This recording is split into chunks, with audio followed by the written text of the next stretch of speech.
Hi friends. சுமார் ஒரு 5, 6 வருஷத்துக்கு முன்னாடி இதெல்லாம் நம்மளுக்கு செட் ஆகாது. ஒரு ஆளுக்கு 2 சாப்பிடுறதுக்கு கடையிலே வாங்கியே சாப்பிட்டு போயிடலாம் அப்படின்னு சொல்லிட்டு தூக்கி போட்டத, இன்னைக்கு இந்த செஞ்சே ஆகணும் அப்படின்றது வந்து செய்ய போறேன். என்னன்னா வந்து பார்த்தீங்கன்னா, பரோட்டா தான்.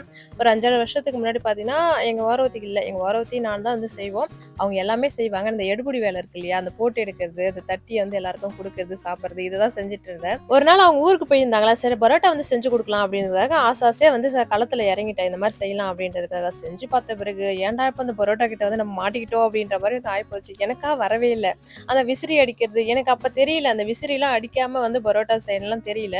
அடிச்சு அடிச்சு பார்த்துட்டு லாஸ்ட்டா எனக்கு பரோட்டா வந்து செஞ்சேனா என்னன்னு எனக்கு சரியா ஞாபகம் கிடையாது. அதோட தூக்கி ஏற கட்டேன் தான். நம்ம 2, 2 சாப்பிடுறதுக்கு கடையிலேயே வாங்கி சாப்பிட்டு போலாம். இதுக்கு என்ன மதியானத்துலேருந்து மாவு பிசைய வேண்டியதா இருக்கே அப்படின்ட்டு, அன்னைக்கு தூக்கி போட்டது தான். இன்னைக்கு வந்து செஞ்சே பார்க்கணும். அது எப்படி நம்மளுக்கு வராம போயிடும் அப்படின்றதுக்காக இன்னைக்கு வந்து செய்ய ஆரம்பிச்சிருந்தேன். எதுக்காக இன்னைக்கு செய்ய ஆரம்பிச்சேன்னா வந்து பார்த்தீங்கன்னா, சண்டே வந்து சிக்கன் கொஞ்சம் எடுத்துட்டு வந்தோமா, அது கொஞ்சம் எலும்பெல்லாம் எடுத்து வச்சிருந்தேன். கொஞ்சம் சால்னா செய்யலான்றதுக்காக. அதுக்காக தான் இந்த பரோட்டாய வந்து செய்ய போறேன். மாவு வந்து ஒரு வழியா பார்த்தீங்கன்னா, ஒரு 4:30 மணி இருக்கும். பெசஞ்சு வச்சுட்டேன். இதெல்லாம் ஓகே நல்லா தான் வரும். அதுக்கப்புறம் தான் ஃபினிஷிங் தான் எப்படி வரப்போதோ அப்படின்றத வந்து செஞ்சுட்டு இருந்தேன். இந்த பரோட்டா சால்னாவுக்கு எப்பவுமே வந்து எலும்பு கறியா இருந்தா தான் நல்லாருக்கும் இல்லையா? சால்னான்னு வந்து பார்த்தாலே அந்த எலும்பு இருந்தா தான் நல்லாருக்குன்றதால, அத தான் வந்து பொறுக்கி வச்சிருந்தேன். அதுக்காக தான் இன்னைக்கு வந்து செய்ய போறேன்.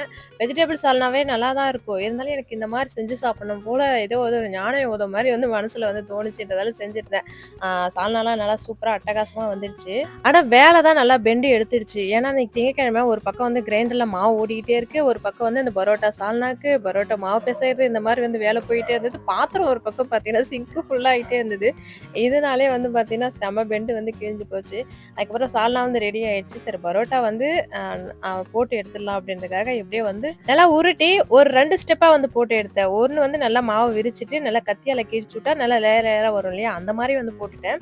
அது எப்படியும் விசிறி அடிச்சா வராது போகும் அப்படின்றதுக்காக விசிறியுமே அடிச்சு பார்த்தா, அதுவுமே நல்லா சூப்பரா வந்துருச்சு. இன்னைக்கு என்னன்னு தெரியலையே! நல்லா சூப்பரா வந்துருச்சு.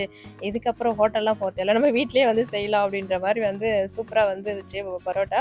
அத விட என்னன்னா, பரோட்டா வந்து சாப்பிட்டு பார்த்துட்டு சூப்பரா இருக்கே! நல்லா இருக்கே! லேயர் லேயரா இருக்கே! அப்படின்னு சொல்லிட்டு அவரும் வந்து பாராட்டி தள்ளிட்டாரு.